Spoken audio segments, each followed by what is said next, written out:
आप देख रहे हैं बहस बिहार की और आपके साथ मैं हूं विवेक। मुसलमान के नाम पर 2024 का घमासान, सवालों का निशान।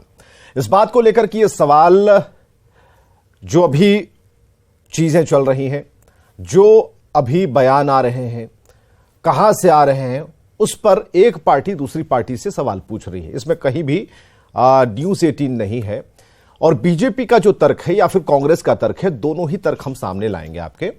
और उसके बाद उस तार्किक जो क्षमता है, जो आधार है या फिर जो बहस होगी, उसके आधार पर हम किसी अंत पर पहुंच पाएंगे। सबसे पहले एक छोटी सी रिपोर्ट देखते हैं और तुरंत लौटते हैं ताकि आपको समझ में आ जाए कि आज की जो डिबेट है आखिर उसके पीछे उसका आधार है क्या।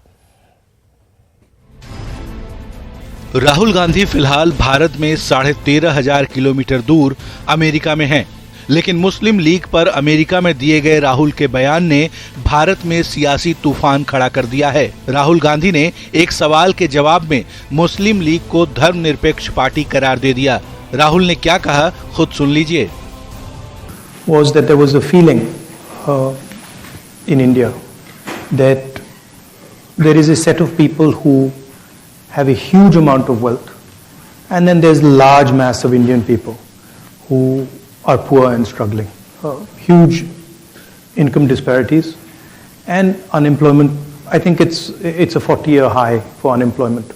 So to say that the economy is doing well, I don't quite agree with it. Muslim league को सेकुलर बताने वाले राहुल के बयान ने भारत में सियासी बहस छेड़ दी है। बीजेपी ने राहुल गांधी को इतिहास पढ़ने की सलाह दी। साथ में दिल्ली से लेकर पटना तक बीजेपी नेताओं ने राहुल गांधी पर जोरदार हमला बोला। जिस पार्टी ने देश का बंटवारा किया हो, जिसने देश में सांप्रदायिक माहौल खड़ा किया हो, उसको सेकुलर बताना अत्यंत ही दुर्भाग्यपूर्ण है और कांग्रेस की जो तुष्टीकरण की नीति है उसका सबसे बड़ा प्रमाण है। मुस्लिम लीग को धर्मनिरपेक्ष बताने के राहुल गांधी के बयान पर आरजेडी राहुल गांधी के साथ खड़ी है। आरजेडी प्रवक्ता एजाज अहमद का कहना है कि जो पार्टी भारत का संविधान मानती है वो सेकुलर है। और जहां तक मुस्लिम लीग का सवाल है, मुस्लिम लीग पूरी तरह से सेकुलर और सेकुलरिज्म पर यकीन रखती है, ये बात हकीकत है। मुस्लिम लीग पर छिड़ी बहस के बीच ये जानना जरूरी है कि राहुल गांधी के बयान पर इतना बवाल क्यों मचा। तो जान लीजिए क्या है मुस्लिम लीग। ऑल इंडिया मुस्लिम लीग की स्थापना 30 दिसंबर 1906 को हुई थी। कांग्रेस से अलग होकर मुस्लिम लीग का गठन हुआ और मुस्लिम लीग ने ही सबसे पहले देश के बंटवारे की बात की, जिसकी वजह से धर्म के नाम पर देश का बंटवारा हुआ। सवाल है कि जिस पार्टी का गठन ही धर्म के नाम पर हुआ हो, वो धर्मनिरपेक्ष कैसे हो सकती है। न्यूज़ 18 के लिए पटना से संजय के साथ ब्यूरो रिपोर्ट। हालांकि ये पक्ष इस रिपोर्ट के जरिए हमने आपको दिखाने की कोशिश की, लेकिन जरूरी है कि मजबूती से कांग्रेस का भी तर्क, कांग्रेस का भी पक्ष सुना जाए और रखा जाए, ताकि ये जो मुकाबला है, बहसबाजी है या फिर जो तार्किक तर्क रखने का जो अपना की जो ताकत है, वो एक बराबरी के पटल पर सामने आए। हमारे साथ प्रेमरंजन पटेल जी हैं, लेकिन सबसे पहले हम सुनना चाहेंगे आसिता तिवारी को, प्रवक्ता कांग्रेस से। स्वागत करना चाहेंगे डॉक्टर संजय कुमार का, राजनीतिक विश्लेषक हमारे साथ हैं। धीरज सिंह कुशवाहा हमारे साथ, प्रदेश महासचिव जेडीयू से। और प्रेमरंजन पटेल जी का हमने परिचय कराया, प्रवक्ता, बीजेपी नेता, धाकड़ नेता है। तो सबका एक साथ स्वागत करना चाहेंगे। लेकिन आसिता तिवारी जी, हम चाहेंगे कि यह तर्क जो बीजेपी कह रही है या फिर बीजेपी समझाना चाह रही है, बीजेपी की जो तार्किक शक्ति कहीं ना कहीं ये बताने की कोशिश कर रही है कि वही वाले हैं, ये वाले नहीं है जो आप कह रहे हैं। जरा कहिए अपनी बात। देखिए विवेक जी, भाजपा पर हम बाद में जाएंगे, पहले आपके चैनल पर जो अभी रिपोर्ट चली है, जो पैकेज चला है, जी जी, इस पर सवाल उठाऊंगा मैं। जी, आपके पैकेज में कहा गया ऑल इंडिया मुस्लिम लीग, वो जिन्ना की पार्टी थी। बिल्कुल, जिन्ना की पार्टी के साथ श्यामा प्रसाद मुखर्जी ने भारत में सरकार बनाई थी, उप प्रधानमंत्री बने थे और उन्होंने अंग्रेजी सरकार को भरोसा दिया था। ऑल इंडिया मुस्लिम लीग से गठबंधन करके वो सरकार बनी थी।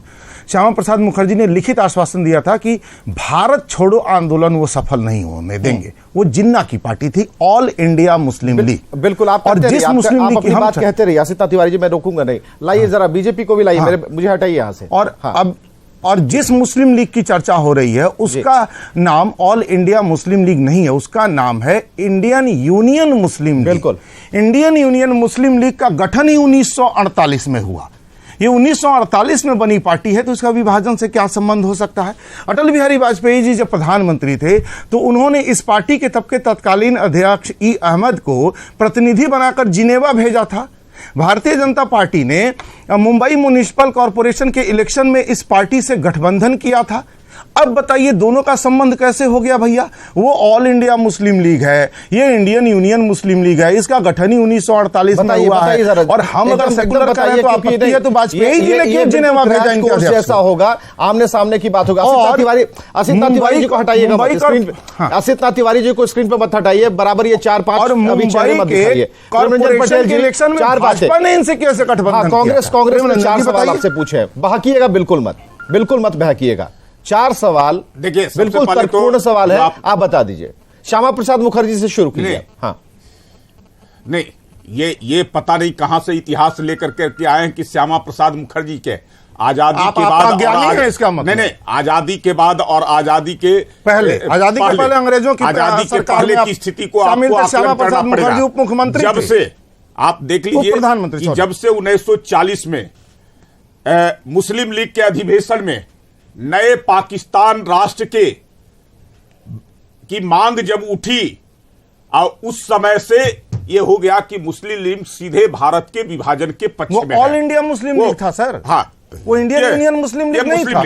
मुस्लिम लीग उसी से अलग हुआ है 1948 में। मुस्लिम लीग उसी से, हाँ, जिसका नेतृत्व जिन्ना कर रहे थे। अलग इसलिए हुआ कि ये द्विराष्ट्र के सिद्धांत को नहीं मान रहा था, ये विभाजन को स्वीकार नहीं कर रहा, जिन्ना कर रहे थे उसका नेतृत्व कर रहे थे। इसने विभाजन का विरोध किया और उस मुद्दे पर ये लोग अलग हुए। अगर भारत का विभाजन हुआ है तो इस विभाजन में अगर कोई खलनायक की भूमिका अगर किसी ने अर्ज किया है तो श्यामा प्रसाद मुखर्जी और जिन्ना ने जो है से ये मुस्लिम लीग ने किया है, जिसका नेतृत्व जिन्ना कर रहे थे। नहीं तो छोड़िए ना, आईयूएमएल वाला आईयूएमएल से जुड़ा हुआ अभी तो सवाल पूछा है। मैं भारत का प्रधानमंत्री पटेल जी, असित तिवारी जानना चाह रहे हैं कि आईयूएमएल से जुड़ा हुआ जो सवाल वो पूछ रहे हैं उसके बारे में क्या जानकारी है आपको? आज जिसको धर्मनिरपेक्ष कर रहे हैं, जिस मुस्लिम लीग को, उस मुस्लिम लीग के अनुसार या उसके मांग पर रजिस्ट्रेशन कैंसिल कर दीजिए। 2012 के रजिस्ट्रेशन कैंसिल कर दीजिए। नेहरू जी कांग्रेस तो ये भी कह रही है ना कि रजिस्ट्रेशन कैंसिल कर दीजिए। प्रेम रंजन ये भी तो है। सुनिए, नेहरू जी के 2012 के विभाजन हुआ है कि नहीं हुआ है, ये बता दीजिए। 2012 के नागपुर म्युनिसिपल कॉर्पोरेशन चुनाव में आपने मुस्लिम लीग से गठबंधन क्यों किया, बता दीजिए। आजाद भारत 2012 में आपने इनसे गठबंधन क्यों किया था, बताइए ना।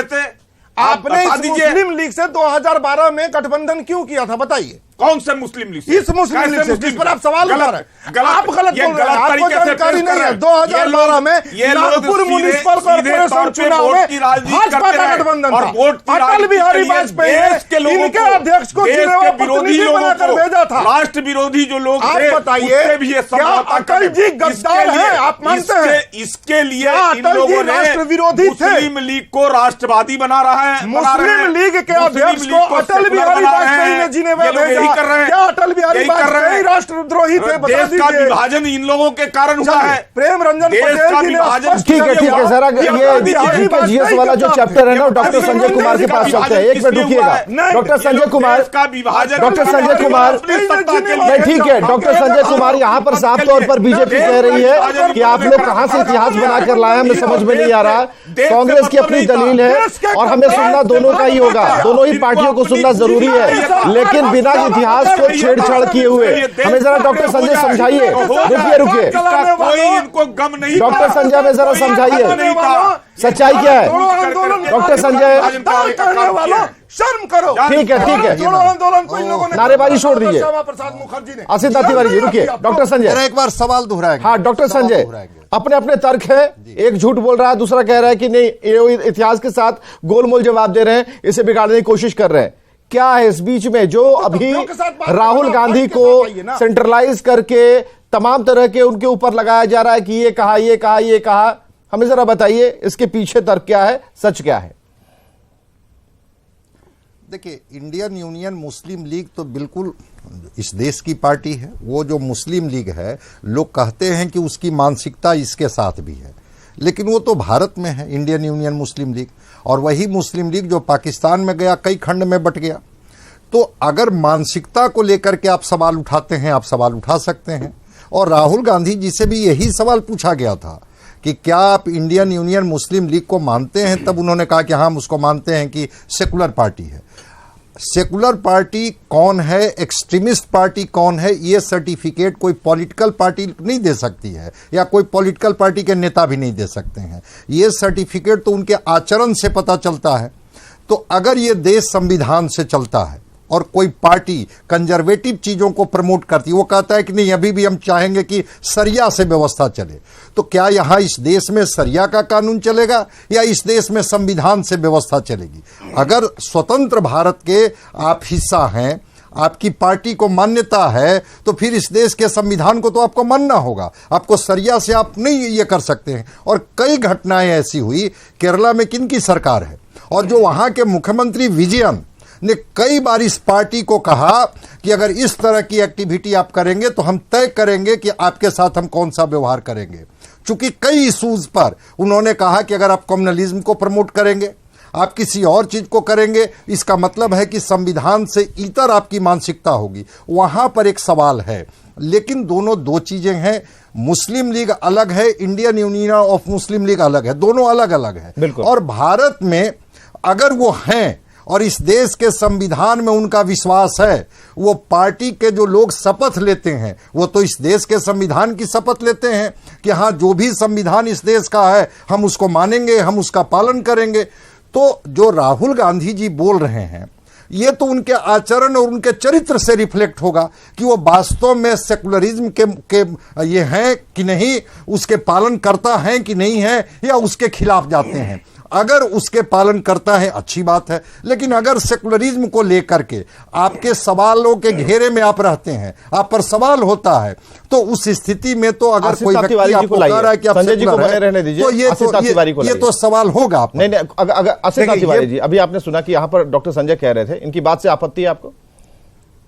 देखिए, एक बात तो स्पष्ट हो गई कि ये वो मुस्लिम लीग नहीं है जिस मुस्लिम लीग के नाम पर भाजपा इसको जोड़ रही है। हाँ, ये भाजपा के लोग अज्ञानी और मूर्ख नहीं है। दरअसल भाजपा के लोग सिर्फ झूठ बोलते हैं, अफवाह फैलाते हैं। नहीं, अभी जो डॉक्टर संजय ने कहा, वहां उनकी कोई भी बात से आपत्ति है आपको? सुनिए, इनको बड़ी ही चालाकी से इन लोगों ने इस इंडियन यूनियन मुस्लिम लीग को उस मुस्लिम लीग से जोड़ दिया। देखिए कितना बड़ा झूठ बोलते हैं ये लोग। तो ये झूठ तो इनका खुल गया, बार बार कलई खुलती है, शर्म इन्हें नहीं आती है। अब शर्म जिनको नहीं आती उन्हें क्या कहते हैं आप जानते हैं।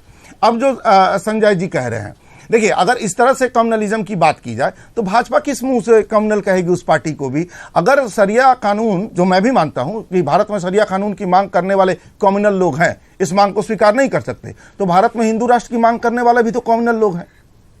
वो भी तो सेम उसी कैटेगरी में आते हैं ना, सेम उसी कैटेगरी में वो भी आएंगे। उनकी तुलना उन्हीं से की जा सकती है और किसी से तो नहीं की जाएगी। वो कौन करता है पूरा देश जानता है। लेकिन केरल के चुनाव के बाद जब ये बात बहुत स्पष्ट हो गई कि आप ये मांग कभी नहीं दोहराएंगे, आप ये चर्चा कभी नहीं करेंगे, क्या इंडियन यूनियन मुस्लिम लीग ने केरल के पूरे चुनाव में ये मांग कभी की? उसने क्या केरल की जनता से माफी नहीं मांगा कि हाँ, हम ये दोबारा मांग नहीं उठाएंगे, हमें भारत के संविधान में भरोसा है और हम भारत के धर्मनिरपेक्ष पंथ निरपेक्ष ढांचे पर भरोसा करके राजनीति करेंगे? जब उसके अध्यक्ष ई अहमद ने इस पर माफी मांग ली है और अपना ये स्टैंड क्लियर कर दिया है कि पहले जो कुछ भी हुआ, सरिया की मांग हमारे जिन नेताओं ने भी उठाई, हम उस मांग को खारिज करते हैं और हम भारत के धर्मनिरपेक्ष ढांचे में विश्वास करके आगे बढ़ेंगे, तो उन पर क्यों सवाल? उन पर क्यों नहीं सवाल जो आज भी हिंदू राष्ट्र की बात करते हैं? एक मिनट रुकिए आसिफ जी। नहीं, डॉक्टर संजय देखिए, मैं बता रहा हूं, कई ऐसी घटनाएं हुई हैं। आसिफ जी तो चीजों को समझते हैं।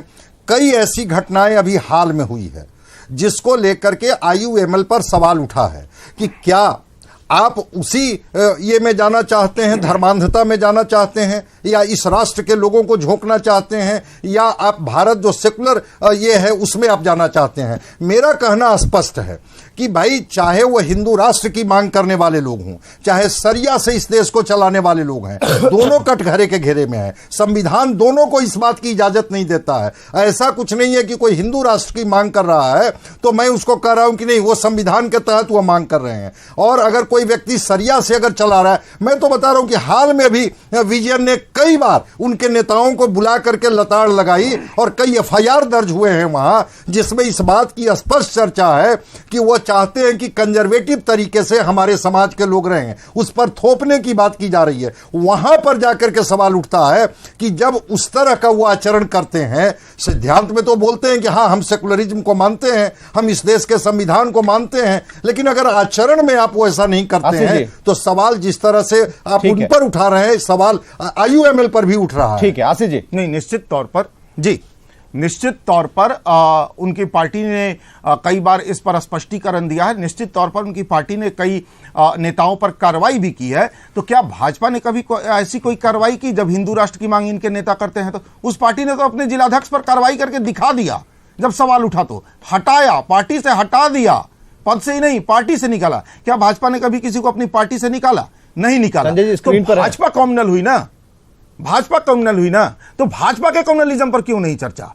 जिस पार्टी ने कम्युनल डिमांड करने पर अपने जिलाध्यक्ष को पार्टी से बाहर कर दिया, सिर्फ पद से नहीं पार्टी से बाहर कर दिया, हम उसके आचरण पर संदेह करेंगे। लेकिन कुशवाहा जी हमारे साथ बैठे हैं, प्रदेश महासचिव जेडीयू से धीरज सिंह कुशवाहा जी, हर नेता को सुन रहे हैं सांप्रदायिक फैलाने के लिए, उस पार्टी के आचरण पर क्यों नहीं सवाल? आज असीता तिवारी ने बिल्कुल इसको तरीके से रखा है, बहुत तरीके से रखा। आज ही नहीं कई बार रख चुके हैं अलग अलग मसलों पर, लेकिन आज बहुत तरीके से समझाने की कोशिश की है और तर्कपूर्ण अगर इसकी विवेचना अगर करें तो कहीं ना कहीं एक जगह ये चीजें स्थिर होती हुई नजर आती हैं। कब क्या था, अब क्या है और बीच बीच में क्या क्या चीजें आ रही थी, डॉक्टर संजय देव से एक्सप्लेन कर दिया बढ़िया तरीके से। इसमें अब कुछ ऐसा नहीं है कि कहीं भी कुछ ऐसा है जो दबा हुआ है और दबाया हुआ है। हमें जरा ये बताइए धीरज सिंह कुशवाहा जी, अभी जो चीजें चल रही हैं और इसका जो विश्लेषण चल रहा है उसमें आपका रिएक्शन क्या, आपकी पार्टी का स्टैंड क्या है? देखिए विवेक जी, जिस समय देश की आजादी हुई थी उस समय की परिस्थिति कुछ और थी। अभी इस पर चर्चा करने का कोई मतलब नहीं है। इस तरह का मुद्दा आप लोग भी ला देते हैं। जो बीजेपी जिस तरह से अभी सवाल उठा रही है, चर्चा तो इस पर होना चाहिए कि 2 करोड़ साल में नौकरी देना था, भारत का विकास कैसे होगा। नहीं, लेकिन ये और भी बहुत सारी योजनाएं, उस पर तो चर्चा ही नहीं हो रहा है। कितने लोगों को कौन क्या बोल दिया उस पर चर्चा हो रही है। आप लोग भी इस तरह की डिबेट रख देते हैं। और ये डिबेट 70 साल के उम्र वाले जो हमारे पुरखे बुजुर्ग हैं उनके लिए तो है ही, उन्हें भी बातें समझ में आती है, लेकिन जो नौजवान है आप जानते हैं कि जब 1947 में जब आजादी मिली थी उस समय सभी जाति धर्म के लोग मिलकर एक साथ लड़ाई लड़े थे। उस समय की परिस्थिति कुछ और थी। अभी कौन क्या बोल दिया उस पर क्या चर्चा करने की जरूरत है। अभी तो हमारे माननीय मुख्यमंत्री जी लगे हैं कि विपक्षी एकता को मजबूत करें और आने वाला समय में, चलिए ठीक है, आप लगे रहिए, आप मुख्यमंत्री के साथ हैं और लेकिन बहस होनी चाहिए, चर्चा होनी चाहिए। बहुत अच्छा पैनल और सभी ने अपने बीजेपी वाले लोग ये क्यों नहीं बताते हैं आने के लिए कि जब भारत की आजादी हुई थी। और एक बड़ी खबर इस वक्त आ रही है कि ओडिशा से ये खबर है, जहां मालगाड़ी से कोरोमंडल एक्सप्रेस के टकराने की खबर है और बताया जा रहा है कि कोरोमंडल एक्सप्रेस पटरी से उतर गई है। ओडिशा के बालासोर में यह गंभीर हादसा हुआ है, 50 लोगों के घायल होने की खबर है और हावड़ा से यह ट्रेन चेन्नई जा रही थी तभी हादसे की शिकार हो गई और बताया जा रहा है कि यह मालगाड़ी से टकराई है। 50 से ज्यादा लोग घायल हो गए हैं। ओडिशा के बालासोर में यह हादसा हुआ है। तो तस्वीरें भी हम आपको दिखाएंगे और फिलहाल इस खबर पर लगातार हम बने हुए हैं, अपडेट भी हम आपको बताएंगे। ओडिशा से यह बड़ी खबर है जहां मालगाड़ी से कोरोमंडल एक्सप्रेस के टकराने की खबर है और कोरोमंडल एक्सप्रेस पटरी से उतरी है। ओडिशा के बालासोर में यह हादसा हुआ है। हादसे में करीब 50 लोग घायल हो गए हैं और ये ट्रेन हावड़ा से चेन्नई जा रही थी तब यह गंभीर हादसा हुआ है। 50 लोगों के घायल होने की खबर है। हालांकि राहत बचाव कार्य जारी है।